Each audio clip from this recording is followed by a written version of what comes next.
How's everybody doing? Are we having a fun day here in Marienville? Absolutely. This is a great event hosted by Dave Yaney. Let's give Dave another round of applause, right? Awesome. If you haven't checked out Yaney's Maple, definitely go ahead and check that out.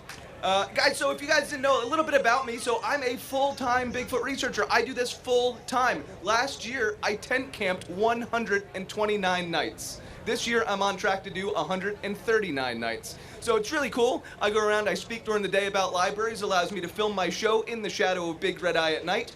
But along with all that time spent in the woods, you can imagine there's been some unfortunate circumstances that come along with Bigfooting, right? I'm gonna tell you about the time when I was in Florida this past year. We had Florida, it's 97 degrees out after 17 nights of tent camping in Florida. We walked 5 miles in the heat to go to this lake to look for Bigfoot. So anyways, we got out there and they wanted me to do a Bigfoot call, right? So I went up there, I wasn't feeling it, I was tired, I was exhausted. I went up and did the best Bigfoot call I've ever let go, and what happens afterwards? Guys, I blew my soul out. I passed out. I did a Bigfoot call and down I went. Not fun, but I was okay. Fun fact, after the 5-mile hike back to the car, we realized my friend left his cell phone on the table back at the lake. So we had to do another 10 miles to get the cell phone. Anyways, Michael W. Cook is the founder of Cook Cryptid Research, the sauce boss at Sauce Squatch BBQ and Hot Sauce, award-winning chef, author, featured on the travel channels These Woods Are Haunted, I Believe in Bigfoot, Cultured Bigfoot, and Coast to Coast AM, along with many other projects. Bigfoot Friends, the cartoon series. Ladies and gentlemen, give it up for Michael W. Cook.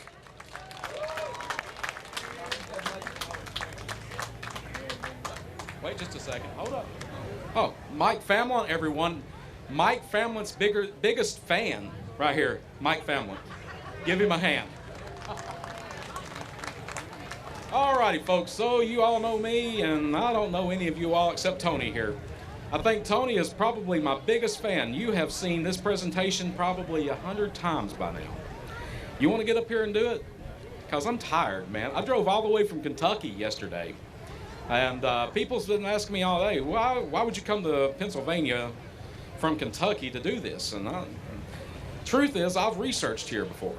I've researched in all lower 48 and all around the world. I worked on a couple of different TV shows you might know of.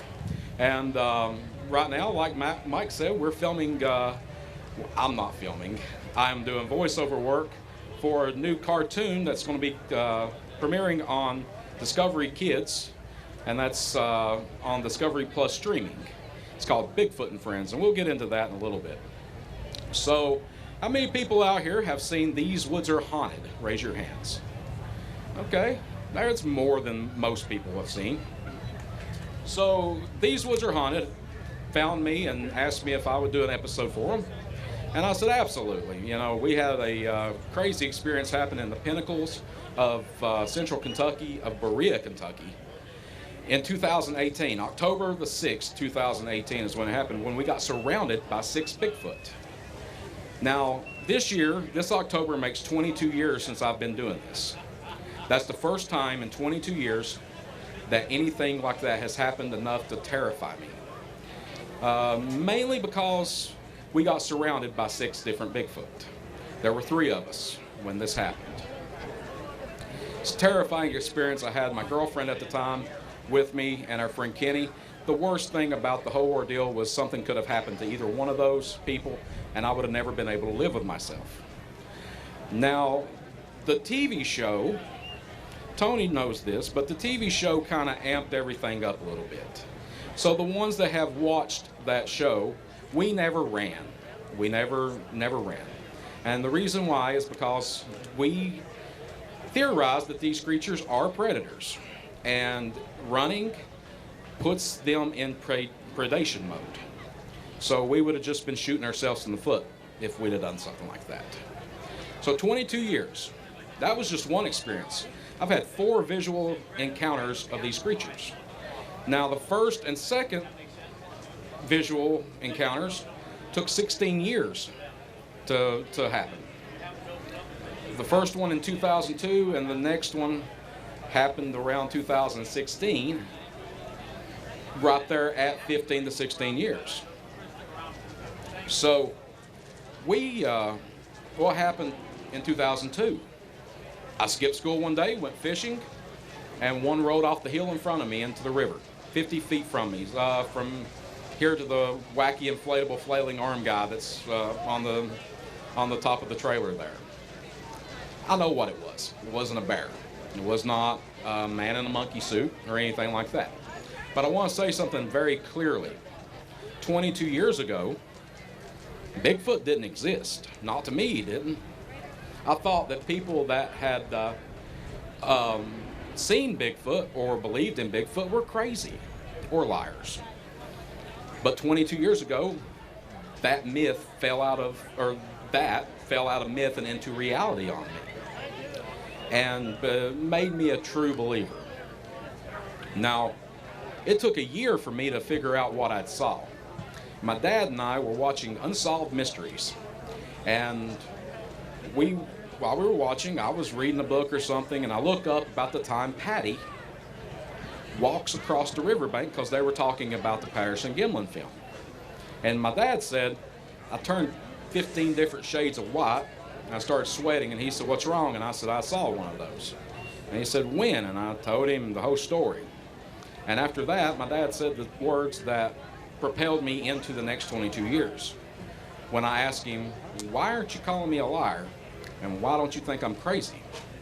He said, "Because they're out there." And those words set me on the course to where I'm at today.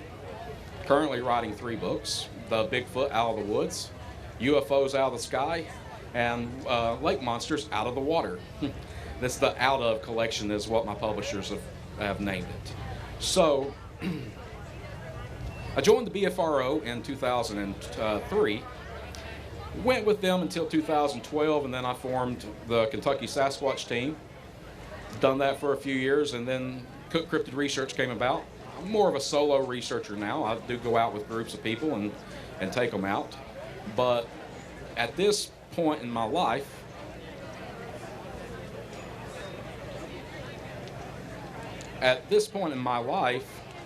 I am very interested in what the public doesn't see.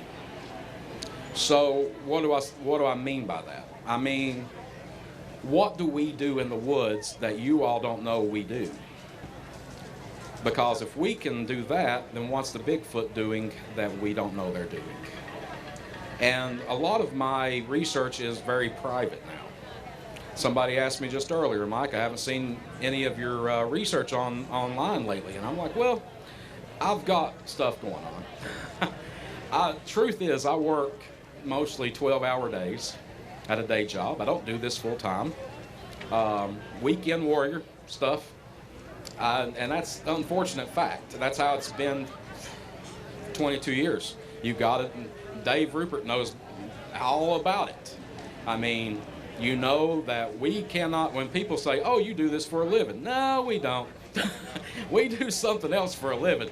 This is a glorified hobby, and we're crazy for it. We get out in the woods and look for a mythical creature that's not supposed to exist. So, and they have festivals about it, which is great. 22 years ago, they didn't have any of this stuff. The belief system of Bigfoot has grown so exponentially over the last 22 years I've been doing this. If you had told me 22 years ago they would have festivals dedicated for this subject, I'd have laughed at you. Because 22 years ago, 2 out of 10 people would have said they believed in Bigfoot. Now it's more of 7 out of 10 people that believe in the possibility that they exist.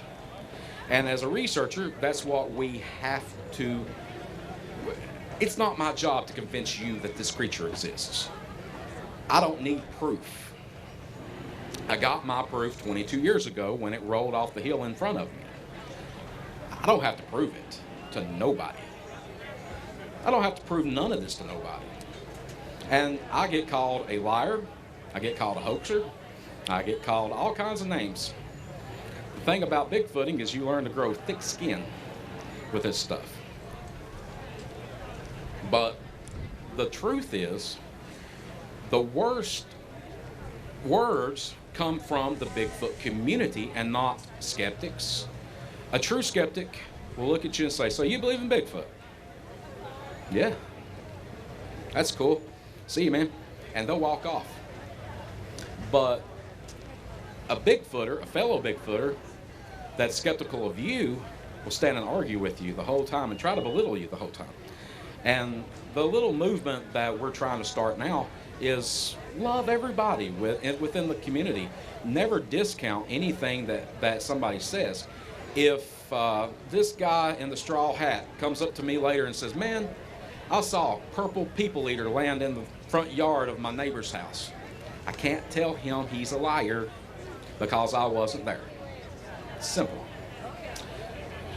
I'm going to have a hard time believing it, but I can't tell you you're a liar. So that's why I say go out. When you go out in the woods with somebody. Have backup, not only for in case something happens. In case something happens, have backup for somebody to tell that story to, or tell that story for you. I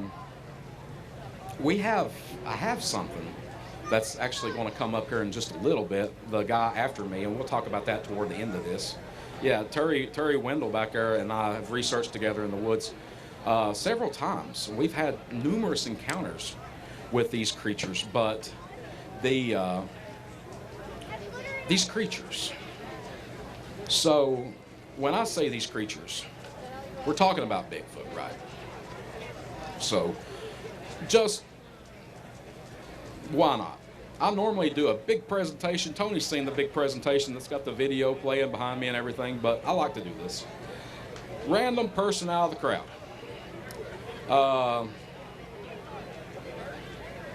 You, sir, what is Bigfoot?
So we got everything from Neanderthal to leftover humanoid to hybrid human, mammals, animals.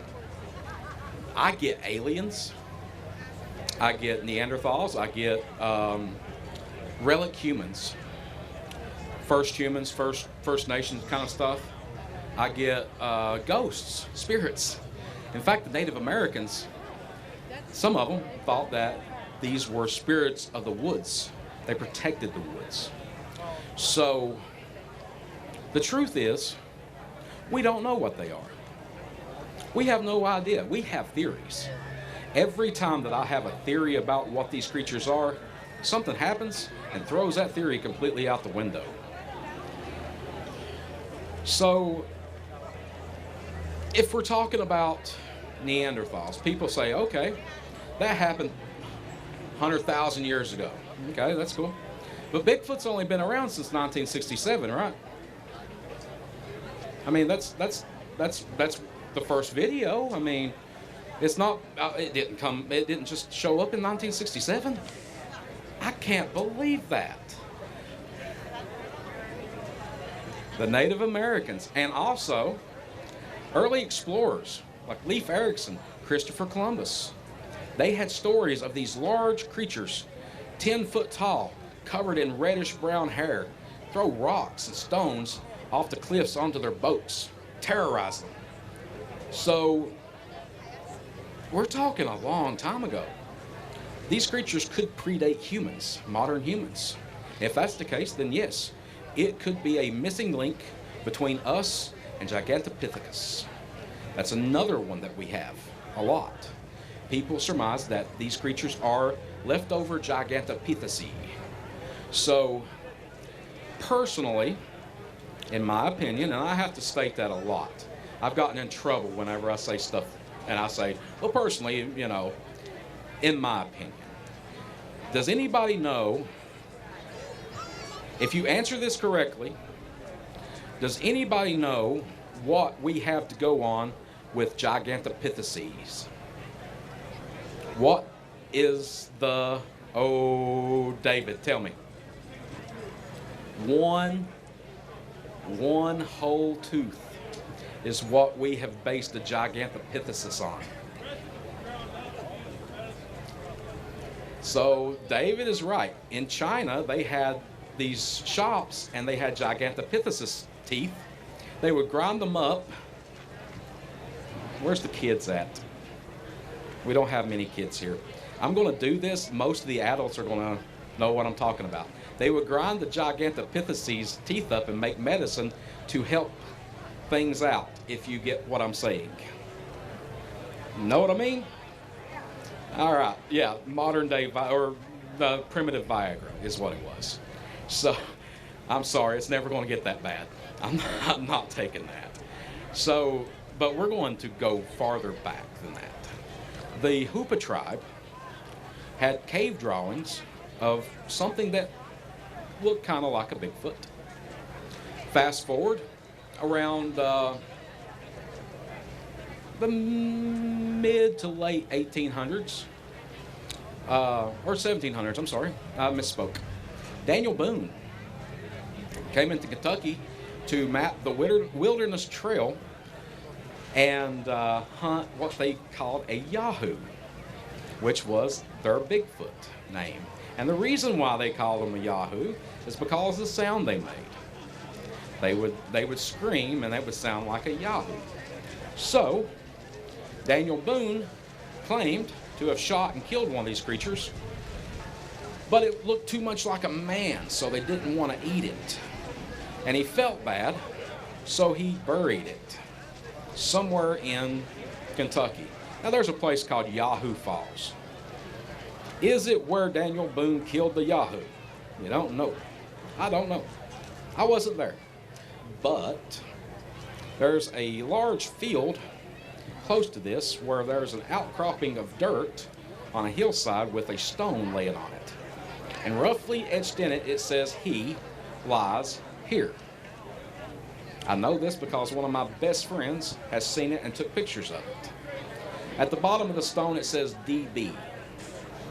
After he told the owner of this field what he had found, the owner told him to leave promptly. Never talked to him again. So is there a 10-foot tall Bigfoot skeleton right there? I don't know. I've not been there. My buddy has, but I don't know. So fast forward, bless you, and bless you. That was a lot of sneezing.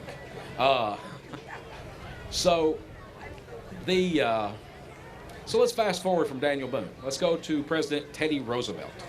Teddy Roosevelt felt so deeply that these creatures existed because of a story he heard as a kid called the Bowman story, that he wanted to take and kill one of these creatures himself. There is a picture somewhere. A lot of people said that it's fake, but I've seen the picture a few times, and I don't know how they faked it. But there's a team of people there, Teddy Roosevelt, Wyatt Earp, the most famous gunslingers in the West. They're sure as hell not going to hunt a deer. They're going to hunt something big. And this was taken in Montana. So, if you want to fast forward on, you thought I was going to say 1967. I wasn't. I was going to say 1957. A man by the name of Jerry Crew came across Bigfoot footprints, and that's where we get the name Bigfoot. Before that was Sasquatch or Hairy Man or whatever anybody called them, boogers, yahoos. Jerry Crew found a series of footprints. He casted one, had a picture taken, we put it in the newspaper. Whenever the newspaper printed, the G and the F on Bigfoot was close together, and it separated footprints, the word footprints, and had Bigfoot together. So that's where we come up with Bigfoot, because of a typo on a newspaper. That's it. That was the only reason we call these creatures Bigfoot. So fast forward 10 years later. Little guy, some people have met him. He is the official grandpa of Bigfooters. His name is Bob Gimlin. He's a little bitty dude. He's about yay tall, but he's got a soul and a heart as big as that building right there. Him and a guy named Roger Patterson went out in Bluff Creek, California, in Six Rivers National Forest. I've been there several times. And on October 20th that year, they successfully filmed one of these creatures, affectionately known as the Patterson-Gimlin film. 15 seconds or so of shaky, grainy footage depicts a large, bipedal, hair-colored something walking across the riverbank, evading them. There's a whole story about that. If you go online and look up Ed Brown, sit down with Ed Brown and find the Bob Gimlin interview, Bob goes 2 weeks in, or 2 weeks from that and 2 weeks out from that date, and tells you the whole story about how everything happened. It's very interesting, but we almost didn't get any footprints from that because there was a rainstorm that night on October 20th, and Roger refused to cover up the footprints. Bob had to leave camp and run to Bluff Creek to cover the footprints up with cardboard. So we almost didn't get the Patterson-Gimlin footprints that we have today, that I have a second generation of over there at my booth. Fast forward, 1967, okay? Fast forward to 1972. Ronald Moorhead gets called up into the Sierra Nevada mountains to a hunting camp. There he successfully records the very first and only known vocals of these creatures talking back and forth, which has been named the Sierra Sounds. And cryptolinguist Scott Nelson has confirmed that this is a language that they're using. They're communicating with each other. I had not heard any of this until about 2018. The night of October 6, 2018, when we got surrounded, is when I first heard the samurai chatter. And to this day, I have no idea if I could bear to hear that again, because it did scare me. What scared me the most is I didn't hear a lot of it with my ears. Now, I'm going to lose some people on this one. I heard some of this inside my head. And I had the overwhelming feeling that I was okay at that moment, toward the end of the encounter. So, fast forward 1972. That's been going on since then, by the way. Ron is older now. He lives in North Carolina, but he does take trips out to the Sierra Nevada hunting camp from time to time. It almost got destroyed in the wildfires a few years ago, but it survived, so it's still there. So fast forward on to Paul Freeman. He started researching in the 80s and early 90s.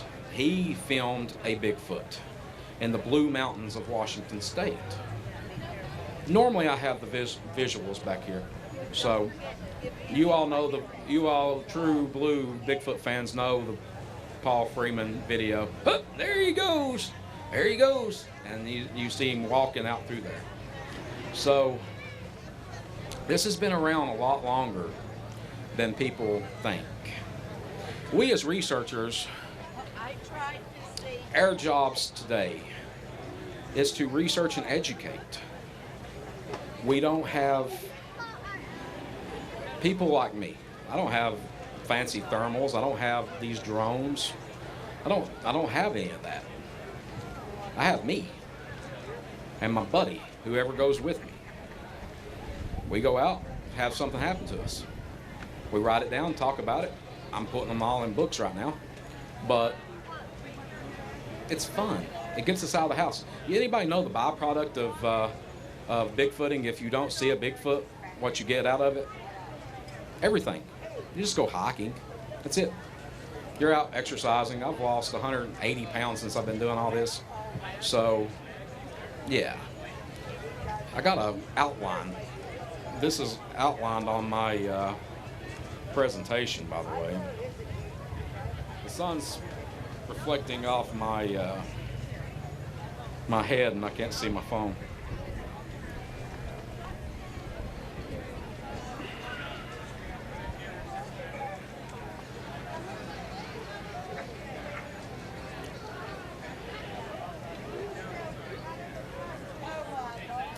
One of the craziest things that I've seen in the woods, though, has been the lights. And I've asked several people, several friends from here, the Pennsylvania area, if they've seen the lights. And today, I've asked Eric Altman and Jamie and Jeannie King, Dave Rupert back there. I've asked several people about the lights. And if you've seen any lights in the forest, don't raise your hands. Don't. My booth is literally right there. Come talk to me after this. I'd like to hear your light stories. So where are we in Bigfooting? In my opinion, we're no closer now than Bob Gimlin was and Renata Hendon and all them guys. We're no closer. We have cooler toys. We have the drones, we have thermals and everything. We can see. In my opinion, that's probably Bigfoot's biggest enemy right now is technology. Ultimately we'll lose to the technology that's coming out today. We will see something. These TV shows, and I try to tell people this, TV shows are TV shows, folks. Okay? Nothing more, nothing less. Whether it be These Woods Are Haunted, Bigfoot and Friends, Finding Bigfoot, Expedition Bigfoot. They're TV shows. That's nothing more, nothing less. Been there, done it. I'm doing the cartoon because I've never done something like that in my life, and I think it's cool. But don't base your belief systems on TV shows. Do not base any kind of research on TV shows, because you have to remember, this is television. What we do in the woods is completely different. It's completely different. We don't get out and bang on trees. We don't get out and whoop and holler. Most of the time I walk out so far and I'll sit down and just wait. Get real quiet. The forest will come alive when you stop looking for everything. It's crazy. So, people ask all the time too, why haven't we discovered Bigfoot? Who's to say we have? There's something called the repercussions and ramifications of finding Bigfoot. And if you think about it, a lot of researchers go to this, but the repercussions and ramifications of finding Bigfoot is larger than what you would think, economically. So, in the 1980s, there was a company called the Oregon Lumber Company, and they came across a tiny little owl, and they took a picture of it, and somebody took it to somebody, and somebody took it to somebody, and they discovered that this was a spotted owl. Now, at the time, the Oregon Lumber Company was worth billions, with a B. After they discovered the spotted owl and found there was about 300 in the population in that area, they shut down that area for logging. The Oregon Lumber Company went bankrupt. 20,000 people lost their jobs over an owl. Imagine what would happen if they proved an 8 to 10-foot tall possible human relative exists that has no known habitat that we can draw down. Infrastructure, logging, mining, everything ceases at that moment until we figure out where these creatures live at that time. Problem is, they've been sighted all over the world, every single continent except for Antarctica. And we haven't really explored Antarctica that much. So penguins can live down there. Why couldn't something like that? But then you ask yourselves, you say, Mike, people are smart. They can handle it if something happens. And they discover Bigfoot today. No. I'll argue with you. People are not smart. The person is. People are panicky, dangerous animals. Everybody at this festival knows it. Everything we discover, we want to kill. We want to dissect. Why? To find out more about it? Why not observe? And that's another thing with Bigfoot research. You're out looking for Bigfoot, but are you out to see Bigfoot? Are you out to feel Bigfoot?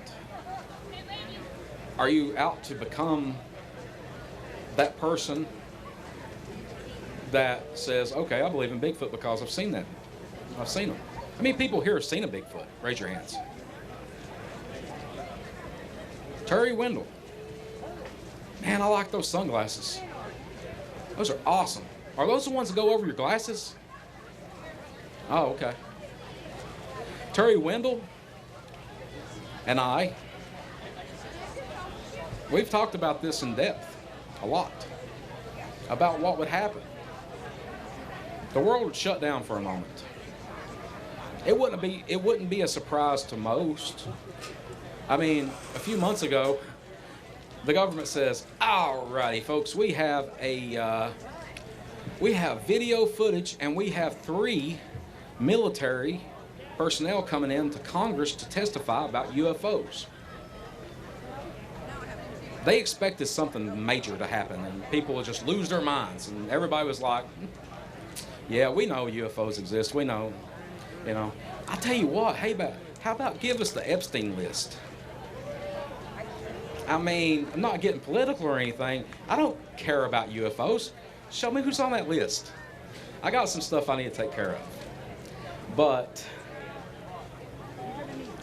Bigfoot would be more than that a little bit, because it could possibly link everything together for us. Possibly. And then again, it could not be anything we think it is.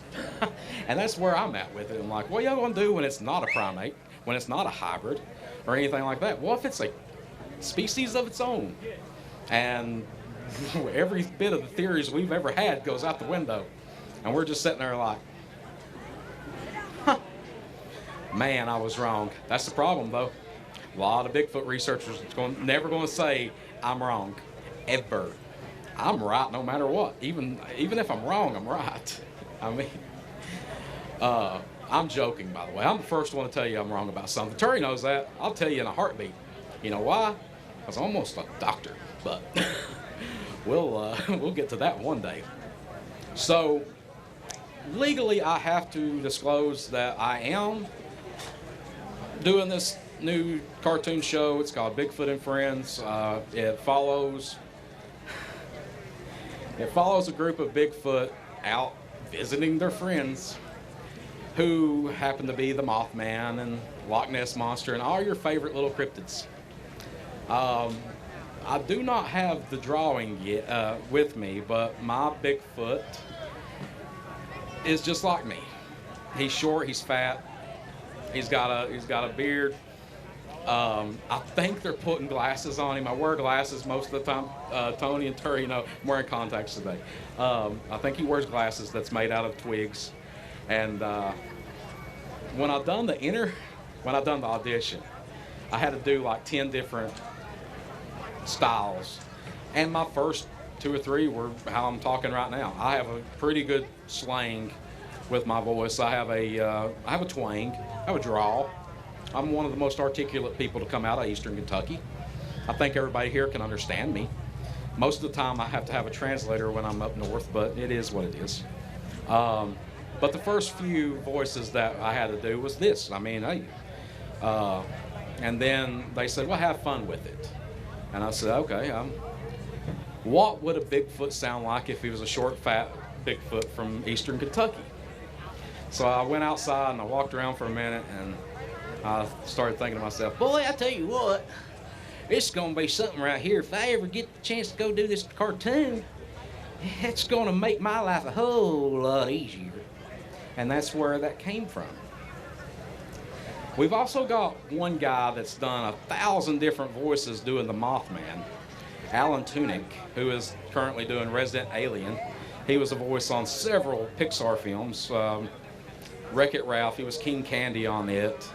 I get to meet him in November when we do our readings and stuff. It's going to be pretty cool.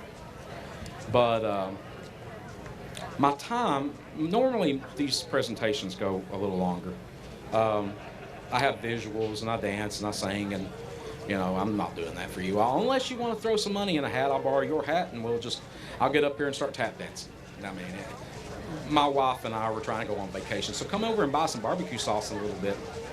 That would really help me out. So I mentioned a guy named Terry Wynn, and he's going to be coming up to speak in a little bit, but Terry and I met officially in Douglasville, Georgia, during the Primitive People Conference. That's right. And we didn't talk for a couple years after that, and then we met back up in Westminster, South Carolina, where just a few miles away, I grew up, my childhood, I grew up there in that area. They put us up in a cabin and didn't tell us that the cabin was smack dab in the middle of Bigfoot country. Why not put, 6 researchers in a cabin together? What's the worst that can happen? What's the best that can happen? We had something happen. We were out by the fire one night, and we started hearing stuff. Terry and I, we decided to walk out in the woods. Terry tells the story best because he said, well, I'm going to walk out in the woods. And I said, well, you're crazy. I'm going too. Because that's what we do. We're crazy. And we walked out in the woods, and what happened, Terry has told this story numerous times on podcasts and stuff and interviews. He tells it a whole lot better than I do. He does very, very good job with it. Me, not so much. I will say that we were gifted something, and we left a gift. First time I ever had that happen. Does anybody have any questions? That's real quick questions. Anybody have any long questions, hold them and come over to my booth and you can talk to me over there. And I'll give you all a break to stand up, you know, all this stuff. But I think Terry is going to start out with what happened in Long Creek, South Carolina, on his presentation. So you all can listen to that. It's very riveting. And if you want to see the full visual presentation, I could probably run through it in about 30 minutes, and I've got a screen over at the booth that I can play it for you if you want me to. But nobody's got any questions? Okay.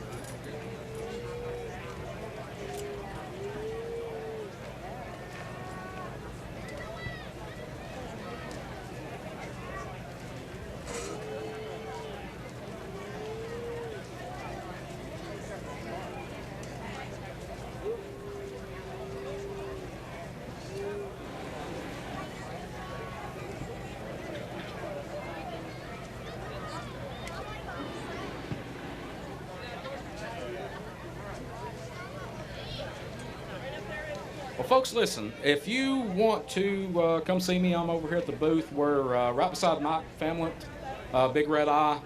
See Sasquatch over there. We've got three barbecue sauce flavors left. I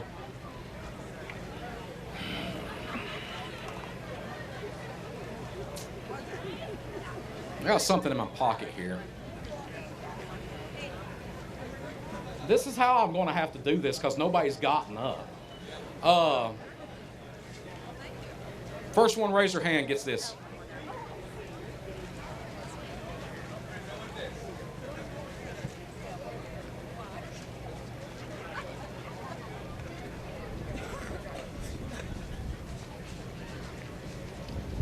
I guess that's my time. My name is Michael W. Cook, owner of Sasquatch. Catch me on Travel Channel, Alaska Triangle, Paranormal Caught on Camera. Capturing Bigfoot was a good one we done. Done that with Kelly Shaw, Colorado. A few other things coming up too. And ladies and gentlemen, your MC, Mike Famlant. Give it up one time for Mike Cook. Mike Cook, everybody. Thank you, Mike. Appreciate your time.